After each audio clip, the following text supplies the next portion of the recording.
we've got John Dodson getting this rematch against Mighty Mouse.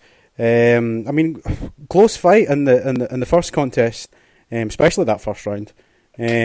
I'll start with you, Kevin. What's your thoughts? What's your predictions going into the main event for UFC 189-1, and who are you picking in this one? Well, you got to go with Mighty Mouse, I'm thinking, man.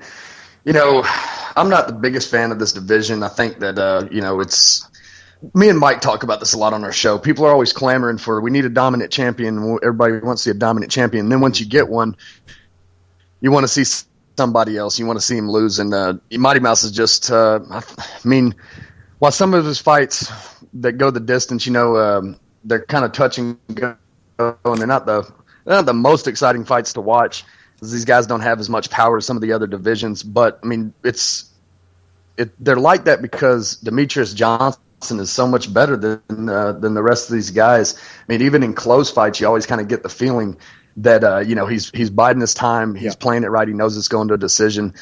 I think, with this fight, I think it's going to look more dominant for him than the first fight did. And you'd be a fool to pick against anybody in that flyweight division that's not named Mighty Mouse. So you got Mighty Mouse in there. I see that it's just really a replay of the four-man tournament they had with McCall, Dotson, Benavidez, and Johnson. These fights just keep replaying themselves. Those four guys are so much better than the rest of the division, and Johnson has the other three guys' numbers. So you got to go with Mighty Mouse in this one. It's kind of like what heavyweight boxing was like in the 70s. You had Foreman, Frazier, and Ali all clamouring for that title, and it was just a rotation of all those guys. Maybe put, I don't know, you could put a Ken Norton in there as well, I guess. But I do agree that this it's like this flyweight tournament has been playing out now for the last couple of years, and Mighty Mouse sits firmly at the top of that. Fao, what about yourself? What's your thoughts on who you picking in the main event? Is it another Mighty Mouse retaining title victory? Yeah, you can't pick against Mighty Mouse. You just can't do it, really. But I think if there is anyone out there in that division that can overturn the champion, I think it is Dodson.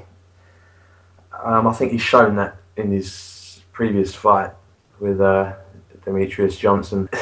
Yeah, he's got the speed, he's got the power, so yeah, he's a threat. He's a real threat, and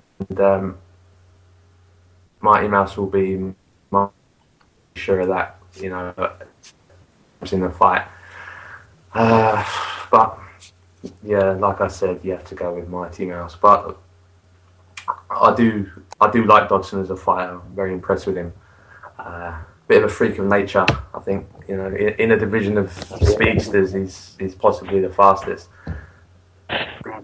That's true, and that's saying something for his speed for sure. I think there's enough doubt to watch that fight with at least some prospect of an upset. But that's about as far as I'll go. What about yourself, Adri? Is it 3 in a row then? Are we all going for Mighty Mouse, or do you have something different? What's your thoughts on the main event, UFC 191? I may be biased on this one because I know Johnson's trainer, Matt Hume, personally. Okay.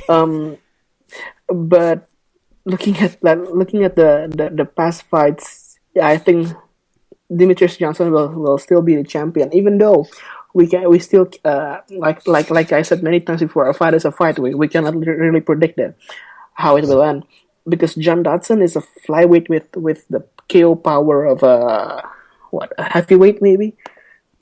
This guy's maybe the best out of the whole division, except for the champion. That's why he's number 1 on the rankings. Yep.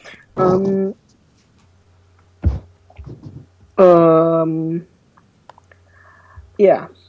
Again, I may be biased, but I think Demetrius Johnson take this one. That's fair enough, and I appreciate your honesty on revealing your colours there, Adri, as well. Well, thanks very much for your time, guys. It's been awesome. We've broken down last Saturday's UFC Fight Night. We've got some interesting insight on UFC 191. That's next Saturday, September 5th. should be a really exciting card. I'm really looking forward to that as well. Appreciate you guys joining me today, and obviously a special thanks for those of you that have got up at the wee hours of the morning to join us at our roundtable. I know it's not easy. I did about 5 years of working night shift, and that sucks. So yeah, I can appreciate just how intolerable that is. Well, a massive thank you to my guests here today, Adri Kumara of MMALatestNews.com, Flower Bahaji at Carson's Corners, be sure to check their podcast out, and Kevin Jones of Double T 104.3, and be sure to follow us on Twitter at Martial Arts Chat, like us on Facebook, facebook.com/Martial Arts Chat, and thanks for listening, tuning in, and keep subscribing to our channel here at Spreaker.